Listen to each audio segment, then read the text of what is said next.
You guys ready? What's it called? Is it real? Google Docs. Pretty cool name. Yeah. That's like Is it one of your- real? That's like one of your playlists names, isn't it?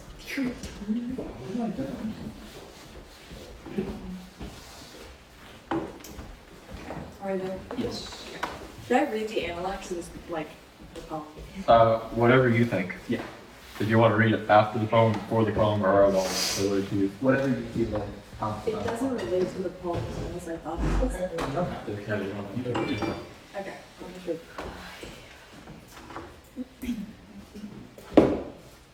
Bite your tongue, choose to refrain. Are these words said in vain? Swallow your pride, admit the shame. Don't let the masquerade remain. Do you stare at the ground of naivety, or are you overcome with verity? Do you need to cover up with false clarity, or do you only utter sincerity? Is it better to be left with guilt when you begin to speak, or for these words you built to be truthfully meek?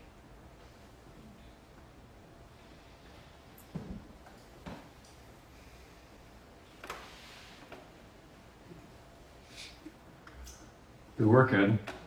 It's a good rhyme, too. Is that the L at the bottom? Yeah.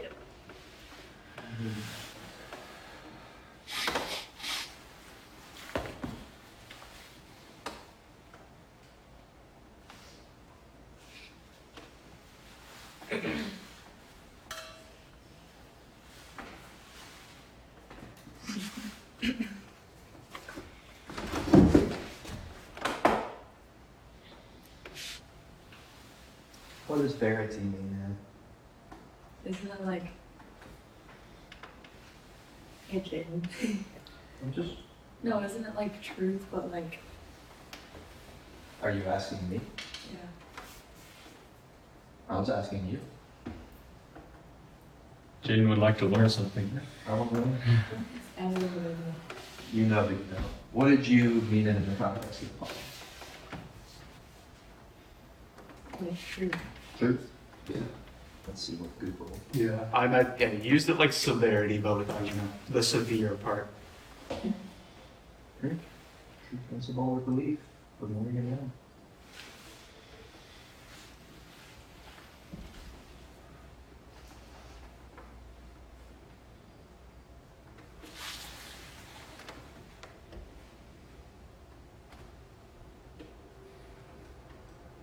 It seems a lot like the struggle within the inner man is what I'm saying, especially within the beginning.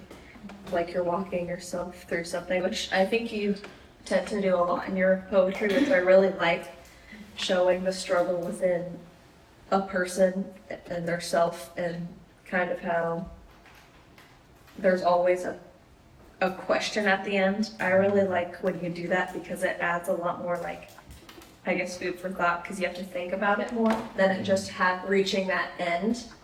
And I really like the way that that was done, and the words you used seem very, like, profound. It's very well done. Yeah, I like it. It kind of feels like a call out or like a challenge where it's like, are you gonna do like your default thing, or are you actually gonna like dig for this? Is how I see a lot of it. But at the same time, the kind of how the questions are asked and how they're posed does sound like a question's asked of the self first before you ask someone else. It's like, yeah, it's challenging to do the harder thing, but the right thing. Yeah, I feel like I noticed that too, almost like you have to work inward and then you can go outward in that way of Yeah. showing and like giving wisdom. Yeah. Whereas like, are you gonna say something that sounds good, or are you gonna say something that matters? It reminds me a lot of what we just talked about, and I would say just the importance of the words that we speak, and what creation has brought forth from what we heard from the person. Yeah, for me, I really appreciate the last line. Is it better to be left with, or the last two lines? Is it better to be left with guilt when you begin to speak? Or, I think very often with, whenever there is a temptation within myself to lie or to stretch the truth, exaggerate, whatever it may be, it's normally a first gut reaction without thinking about it. Yeah. And then it will be this like growing gnaw at my heart that I used to just suffer through, and it was pretty unbearable because you know it could be something so silly, but you like it's almost like the guilt that you feel with that is oftentimes worse than the actual words themselves. It's very funny how that can often hurt you even more than the person you were not being truthful to. I really appreciate the adjective that you comboed that with was meek, because at least personally, the way I have really tried to combat that within myself is honesty to a fault, even when it makes myself and sometimes even others uncomfortable. Like going back to something that often, and I've done this before, normally through text, where it's like, this is something no one else probably noticed, but this was bugging me, so I'm going to be transparent about this, firstly, almost for myself, because I do not want to hold on to something that I know is going to be a burden to me, you know? And I really feel like, just with being sincere, that very often, the person you are hurting the most outside of just the relationship you have with that person is yourself. I think sincerity and meekness are the best ways to combat that. As long as you use those words. I feel like that's pretty interesting, the concept of like something that you hold on to, the longer you hold on to it, the harder it is to let go of it. And especially with a lie. For sure. Yeah, before I met you guys, I justified everything by I'm going to have to pick between the pain of experience or the pain of regret. And eventually, I couldn't take the regret anymore, so I was like, I guess I'm going to start like doing things. And it still hurt, but it's experience. It's a growing pain. And the last line really does kind of bring that in. It's like, either way, some of this is going to suck, but can you do the right thing? It's kind of what we were talking about last night with being uncomfortable. How I think that's a good spot for you in this season. Yeah.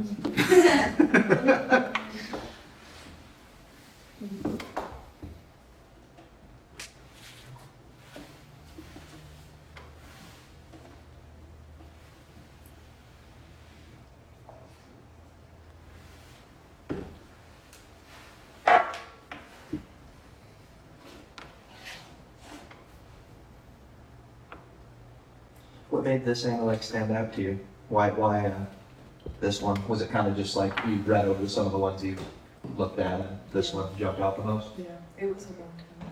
Oh, I remember I gotcha. Was this one that Noah had asked us to read in his class before? I think previously. Gotcha. Did something come up in your life recently that put this subject on your heart, or was it just kind of a whim?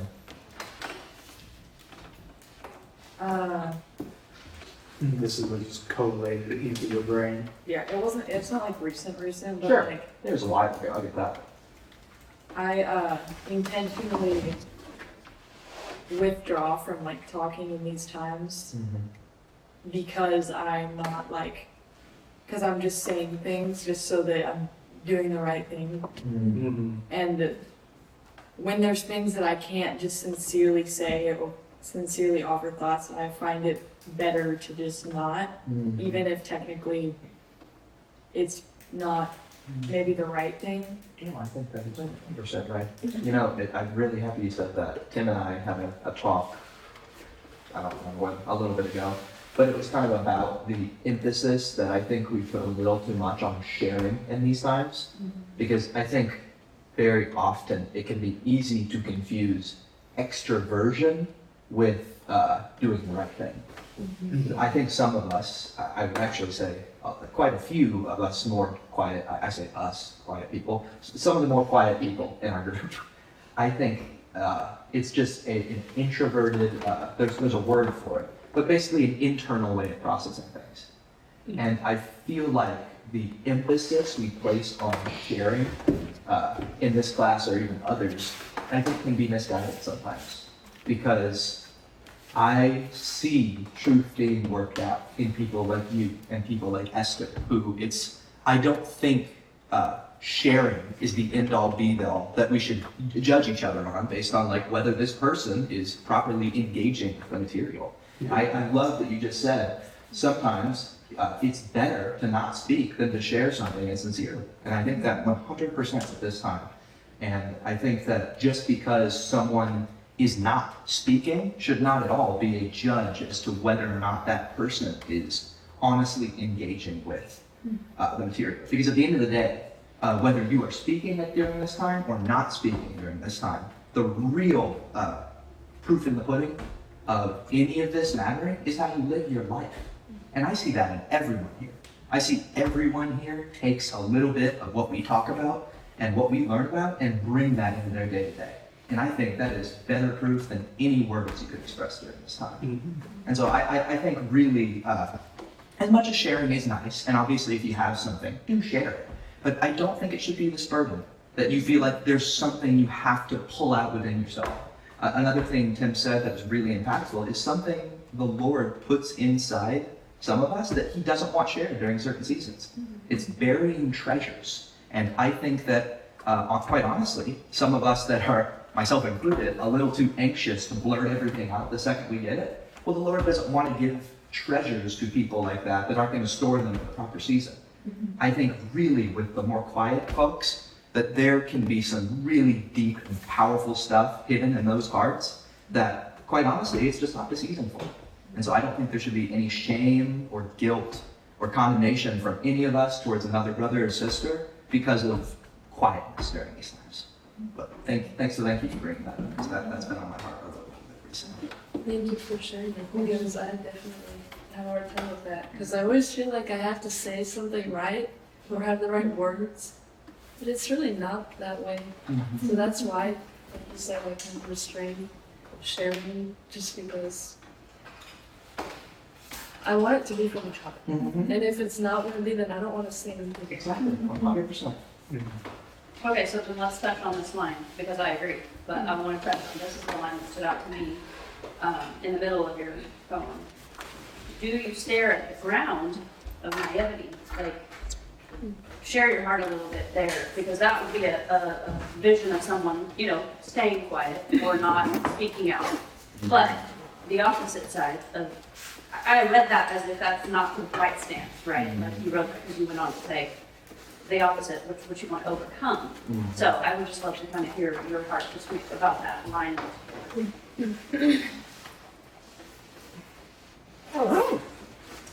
Because I know it means to be naive, but I kind of meant it like,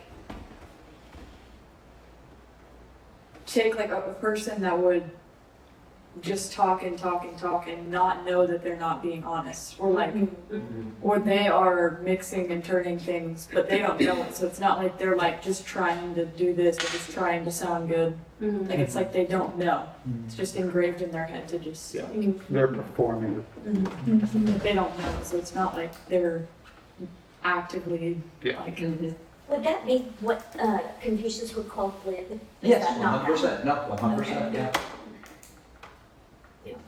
Yeah, it reminds me of what we were talking about this morning in Bible study. We were talking about how there's flattering words and they're just words, things that come out your mouth and don't really mean anything, and don't like touch into your heart and show you something different.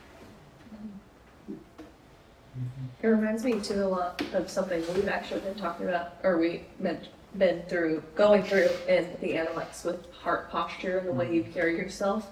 And like the way you carry yourself, either like you're too afraid to be judged if you say anything, but you really have something very beautiful and important, or you feel like you need to say something, so you do, and not being ungenuine. But there's definitely just the heart posture of it. And I think that's a beautiful heart posture to have, to be like, if I don't have something that I feel like the Lord's showing me or like teaching me, or something that I can't be genuine with, I'm not going to say anything. And I feel like that is a good heart posture. It's not like, it would be different if you were not going to share because of a different reason than that genuine reason. I think that piggyback too of what Jaden was saying, like, we're not at a table and I think you've experienced this, I don't know if any of you kids have been in debate, right? Or, you know, experienced a time where you're meant to speak, you're meant to show what you know and to play back and forth, right? I'm in debate, so don't let me confuse that, but I'm pretty sure that's the point. But that's not what we're here for, right? Like, the Lord is not just telling us to come and share all that we know, but to get to know one another, to truly experience life together in the Lord. And, you know, there are times, as Kayla was just saying, you know, that something in our hearts needs to be not held back, because it is a part of us that God is beautifying and will encourage one another. But that is exactly, you know, what He's teaching us, so that we can, in that, truly get to know one another and be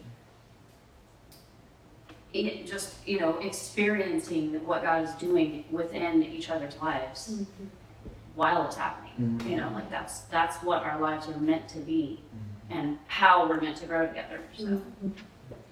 I think this writing is a good example. I agree with everything that's being said. Let me offer a different perspective on the other side of things, because we can fall into the trap too of even using how you framed it, Jaden, to be a justification why we don't share. And that's just as much of a danger. And I will say, Hattie, that this poem is the exact reason why your voices are important, because we get to not only see things that Hattie you're wrestling with, and you're not one who, I think, back up a second, Hattie, I want to commend you, because what I see in you, in my interactions with you, is a real sincerity of heart, consistently. And so, and you're very like self-aware when you will reflect and say, I'm not really sure I get it. This is confusing to me, but this is kind of what I think. I think that demonstration is the beautiful nature of where the opportune moments to speak up are really important, because this poem is actually really opening up things in a profound way for those who are generally more silent, because it gives us a tremendous amount of insight into your heart and into your mind. And what you've actually done is draw everyone else into the same place. And so you guys, this, I hope, as one of the teachers, I want to reiterate, it's not demanded of you, but there is an expectation in love that we are very desirous to hear from you. And that doesn't have to look like, as Sister Rachel was saying, it's not in a check the box, right way, wrong way, give the right answers expectation. It is very much in even those who tend to be more silent, to come forward in a way, in the opportune time, that opens things up in such a profound way. In a way that those who are maybe more outgoing and find ease in sharing won't be able to maybe even mind those depths. And so I think really what we're talking about is there's moderation, there's a middle ground. It cannot be certainly communicated that the expectation is you better or else. That's foolish. And it can't be, I never have anything to share, because, I mean, look around the room, you guys, there's a wealth of knowledge and life experience that you guys hold at very young ages that is needed by others. And so then the timing of it, and that's really where the Lord needs to rule and reign in it. But it's tricky, because it can't be all and it can't be nothing. And so when is the opportune time? And I think for all of us, we need to reflect on that. I think, Jade, you hit on this. For some who talk more freely, I think the thing you have to wrestle with is every time I share, is it something I need to share? And so maybe I need to prune back my sharing. And others who don't share as freely, I think the thing that you always have to keep consideration for is am I supposed to share and am I not sharing? And if I'm not sharing, why? And really get to the root of some of those things, because really where I think the beauty comes forward is that the sharing actually invites us into a communication with one another. That Hattie, your poem is, I mean, it's beautiful. It is, and it is wise, and it is thoughtful, and it is compelling, and it is exposing. Because I don't think you can read this, and Corbin said it, I don't think you can read this and not actually take real stock of yourself. Yeah, it's challenging. Yeah. It really undoes you in a way that's really good. And so Hattie, just being, again, to commend you, just being willing to write in this way and to share with everyone is a real, it's not just beautiful, but it's so necessary and helpful. Because your voice and your life and your sharing, just like everyone else here, not to just single Hattie up, but for each of you, is necessary for the greater edification of the body. Which is if we needed another reason to be grateful for Emmanuel's heart and his knowing of ways to get to the heart. You know, I'm so grateful for his encouragement years ago to really bring in poetry as something that I didn't grow up being encouraged to write poetry, and you know, that's something that I believe was very ancient in many ways compared to, I'm not saying that other people don't encourage poetry today, but it's not just about educating ourselves. It's part of the sharing that we're talking about for those who may not be as free to open up in ways. You know, God has just been so, it has been so beautiful of the Lord to help us see your hearts and your minds as you grow in Him. So I'm so grateful for it. Yeah. It's beautiful.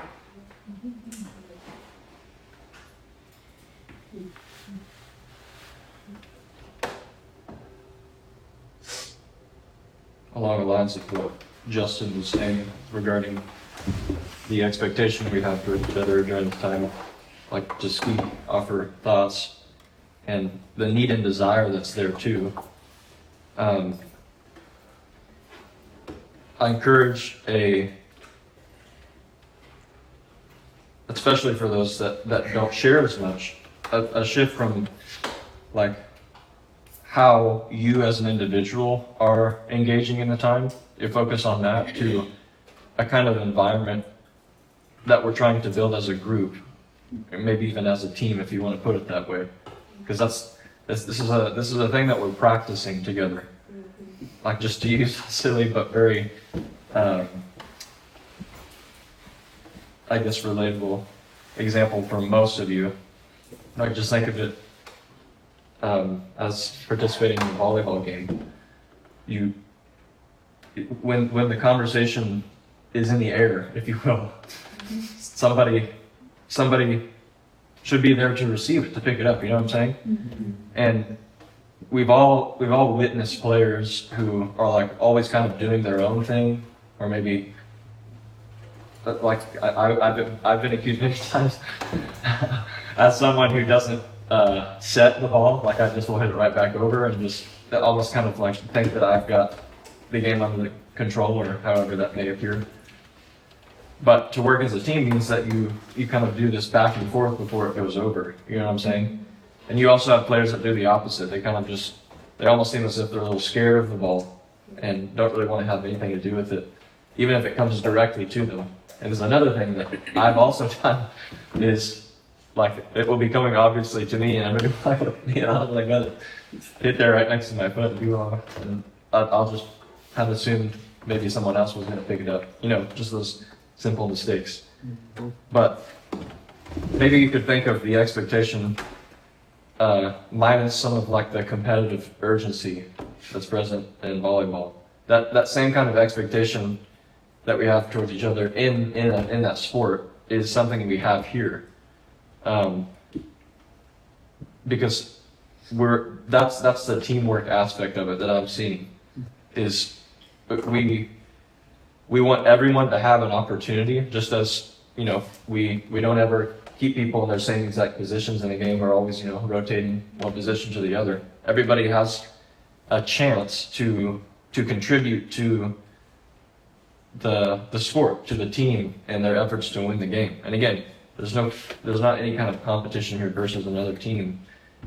But there is still that same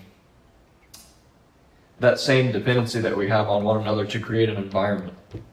And I think that's actually what determines how well we're all able to share and share meaningfully, is not in considering how good am I or how bad am I at being able to share this, or how good or bad are my thoughts, but more so how is my involvement today, or even this very moment, shaping the environment that we're all experiencing together as a group, because that impacts everyone else. You already know that what you share has almost just as great an impact as your silence does to that environment. Maybe not as clear as an impact, but again, this is not to present any sort of pressure to speak more, to speak less. It's just all that I'm suggesting is knowing how your engagement shapes everyone else's engagement. It really does. That's the teamwork, dependency, even though the word means something else, aspect of all of this that's similar to volleyball to me, is every teammate has to do their part in order for this to be working. And again, I'll say it for the third or fourth time. It doesn't mean that you are being encouraged to speak more than you are simply for the sake of speaking. It's just think of it a little bit differently than you have been. Because what we tend to emphasize is how you don't need to be worried about how much you are, how much you're sharing, or the quality of what you're sharing. Again, that's let it broaden out a little bit into what are we doing together as a group of young people. Because I don't think you will be, I see this affecting me too, but I don't think you will be able to share anything consistently and meaningfully if the environment is off. I can feel that myself. When we're continuing to let the ball drop, or when there's one or two people that are the only ones kind of playing the game, and sometimes that's just so they're not trying to do it to hog anything. They're doing it simply so that we can keep the thing going. You know what I'm saying? We're having to work together as a team in this. That's the practice part of this that I'm seeing. So that's what we're still doing. We're still practicing this together. Hopefully that makes sense.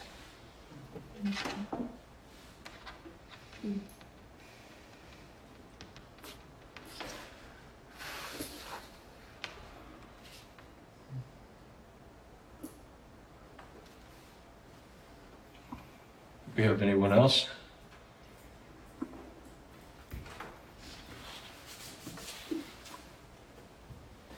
Who do we even have left? I don't even remember. I think just Haley. Yeah, she's out, so. Couple miles away. Yeah.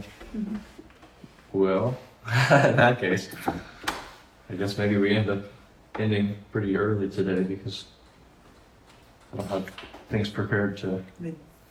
We ended last class pretty late, so it's not that bad. Sure. 11:50. That was a nice, very short one. If we're gonna end, I'll just add one more thing to the what has been said just about sharing, and just kind of my heart with it of as a not teacher, and I guess I can try to speak for to other students. It's just reserve judgment. That's all. Mhm. I know that I had a pretty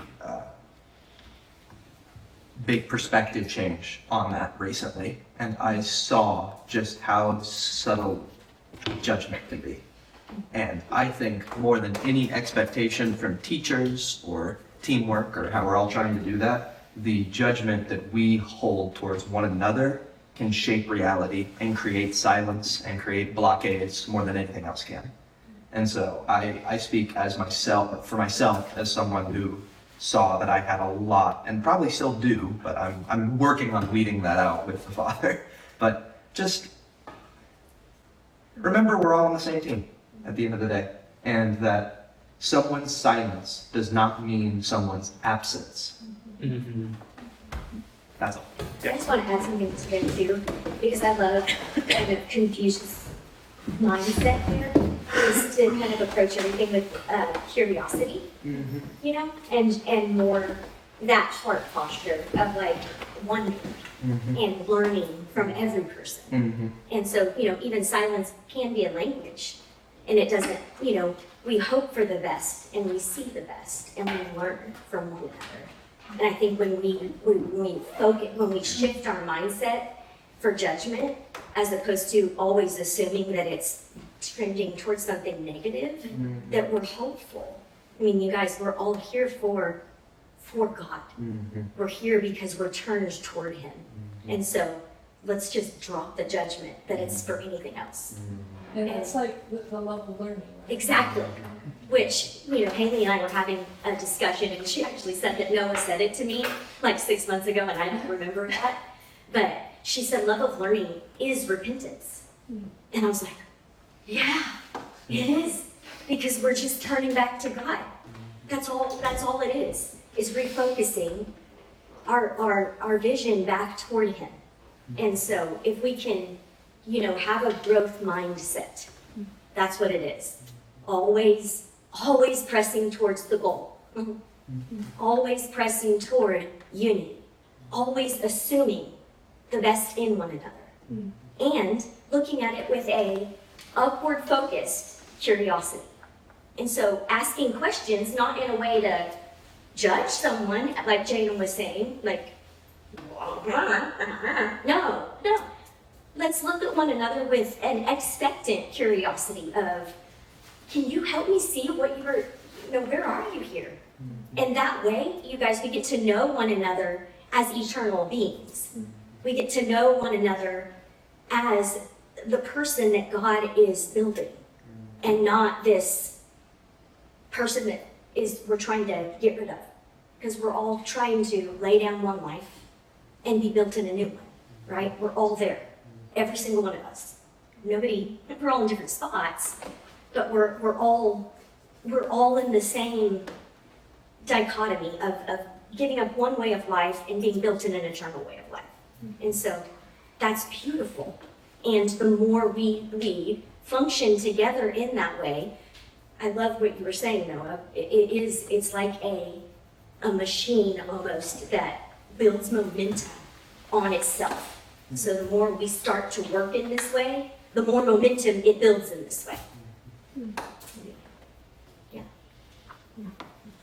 You guys are super encouraging. And God is doing that in us. So this discussion is even just super beautiful and needed. And Hattie's poem was super beautiful and needed. Thank you, God.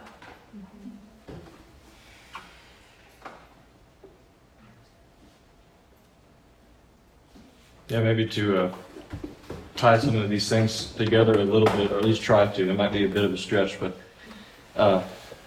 reminded me of the conversation we had that you had mentioned. I think Haley might have misremembered a little bit, because what I actually said was the love of learning and death to self. Yeah, I guess you could say repentance, but death to self. This was a bit of a revelation I received from the Lord a while ago, and it changed. It began to change the way that I thought about that daily process of death to self, from something that is like this really dreary, heavy, and like soul torturing thing to something that was actually, it should be a very joyful process. Yeah. Which was why it was so striking to me to hear that the love of learning and death to self are like the same thing. They're like two different facets to like the same principle, I guess, or spiritual process. And like it for like the personal experience I had with this revelation, if I guess I can just call it that, was like it gave me a lot of hope about the requirement on us as sons and as those who are striving to live as spiritual beings, to die to self. Like it's always the what's the, I guess it's like the Calvinistic term, which is this old branch of Christianity. The way they describe something like that, or I guess many other words are losing me. Evangelistic branches of Christianity describe this process as mortification. So like that's just like this really terrible process and ugly process of death. And the death or the perishing, the process of the perishing of the old man or the flesh in that life does struggle against it. That's where we obviously experience the mortifying nature of it. But considering it as a thing that is unto our maturity as sons, when we get to a place where we see what's actually happening in it and what it actually means for us in the very throes of it, it becomes I believe a very delightful and even refreshing thing to experience. And that seems completely impossible. It seems the complete opposite of how we interpret something like death to self, dying to yourself. Well, not to add to that dichotomy, but I was reminded when you said that, well, mortification anyway, but I don't remember his name, but who was the martyr that died burning at the stake, but they said, sorry to be extreme, but as his flesh burnt, it smelled like sweet bread. Oh. That's the story that was told about this one who had been killed for Christ. Right. Even that's still like a very bleak picture. Yes, but I'm just saying, like that same dichotomy of no, that's not the way we should necessarily look at death to self in the outside of actual death, right? But I just find that similar in the idea of the joy that is brought when you know what it's for and what it stands for and what it brings. Sorry. Anyway, that might have been too over the top from what you were trying to share about it, but I don't know. Go ahead. I just wanted to share like a personal testimony to it. And a few months ago, you had, I think it was in a young people's meeting, that you had kind of had this, I think it was a vision about Leviathan and how he was kind of stirring among us. And for those who don't remember, Leviathan's basically a spirit that kind of, he comes in and he disrupts communication. And so how he really works is he kind of, makes it to where somebody will say something, how two people can hear something very different. Like somebody can say something and one person hears something and one person hears something very different. It's the way you kind of interpret it because of what's going on in your own heart and mind. The battle that's in your own heart and mind, we hear it differently. But anyway, I was just trying to give context for someone who wouldn't know what Leviathan is. But what I realized is Leviathan is actually a tool for us, for my own pride that would rise up in me. And so this is where I'm going, Noah, with what you're saying. I'm trying to connect it because I realized that when that something would stir in me, I could use that to see what was inside my own heart and mind. So I could die to myself. I could use what Leviathan was stirring up. I don't know if I'm making any sense, but say someone said something and I got upset, I could realize what is stirring in me? Why am I upset? And then I realized that's keeping me from fully being able to commune with God because something was inside of me ruffled. I was upset. And then I also couldn't communicate with the person I was trying to communicate with. And so when I would die to myself, it was the key. I got closer to God and I got closer to the person. The only thing that I had to do was die to myself. And it brought me so much joy because the communication with God and the person was no longer disrupted. That's what I wanted anyway. What I really wanted was to be closer to God and to the person. Do you see what I'm saying? So it became an actual joy. It wasn't the result that I wanted in the first place actually came from me dying. Am I making sense? So anyway, it was just one of those things that you can hear the words all the live long day, but it actually worked. I died to myself and it brought joy to my heart. And so I was like, oh my gosh, the joy of the Lord came from my death.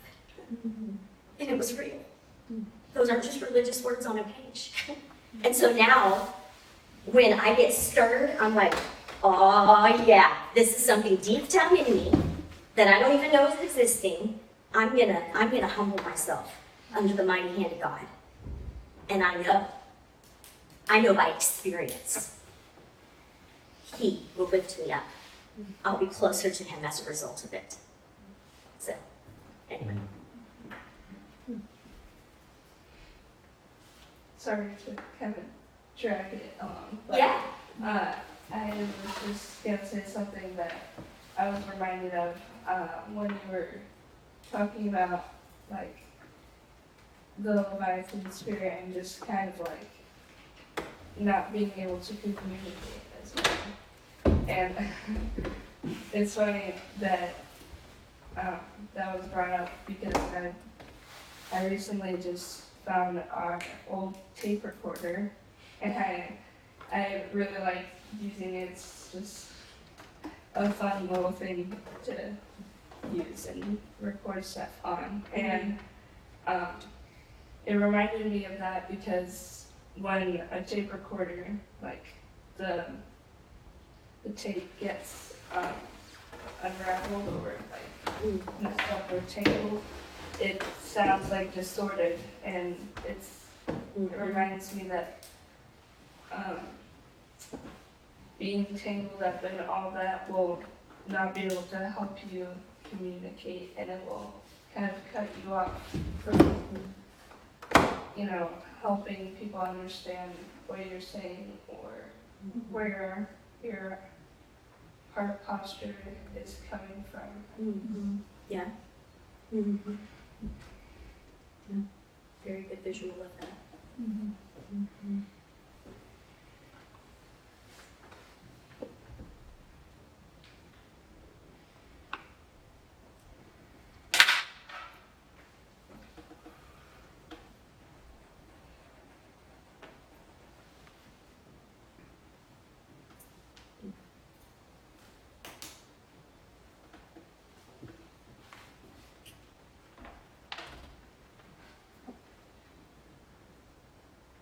I keep on wanting to use examples that I feel like would be really relevant to you guys based on the things I guess I've been doing a lot. But like that was the last thing I was going to say about the love of learning and the joy you find in that process, which is the same as death itself. It really is almost like the love of the game, if you will, in something like volleyball again. Like I hope I'm not driving this too far, but when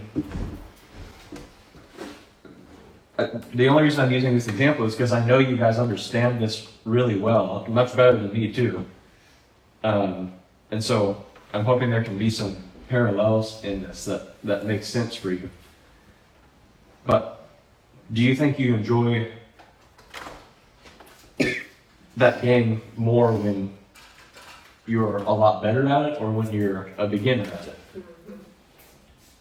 Obviously, as a beginner, there's a kind of an anxiety you feel, and being the person that's going to be the most likely to mess something up, or maybe even to be injured, the people you're playing with, whatever the concerns are.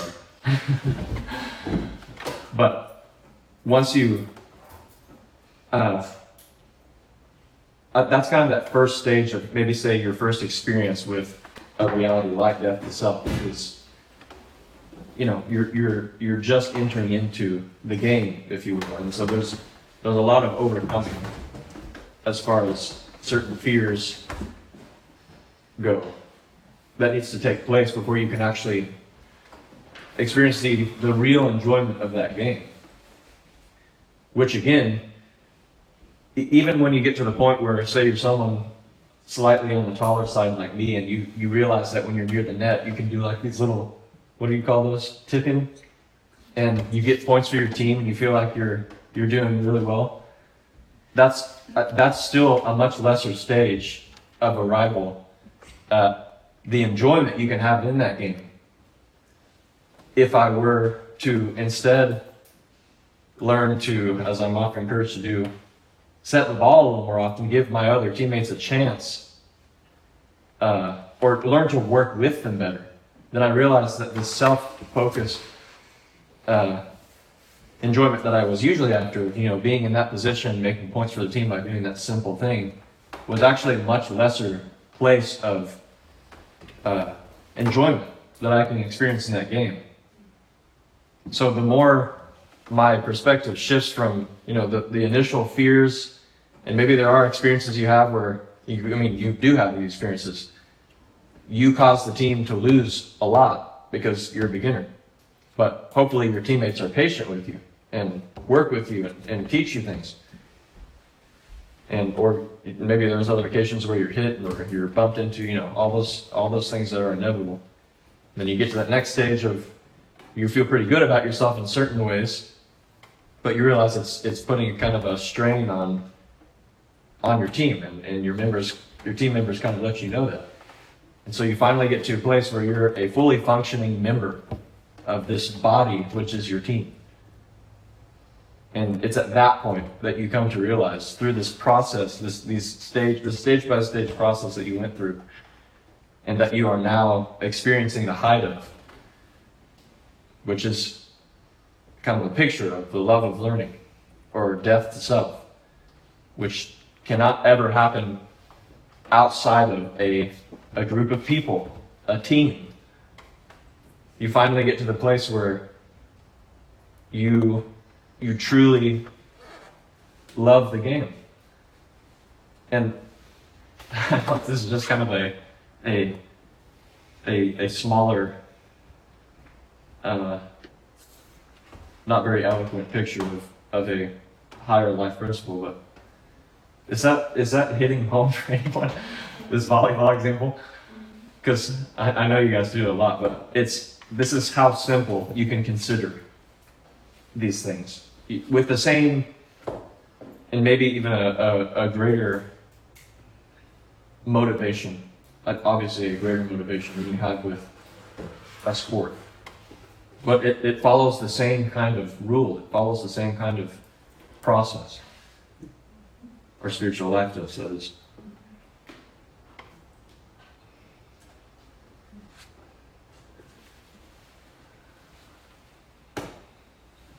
I think we can probably wrap it up now unless anyone else has something.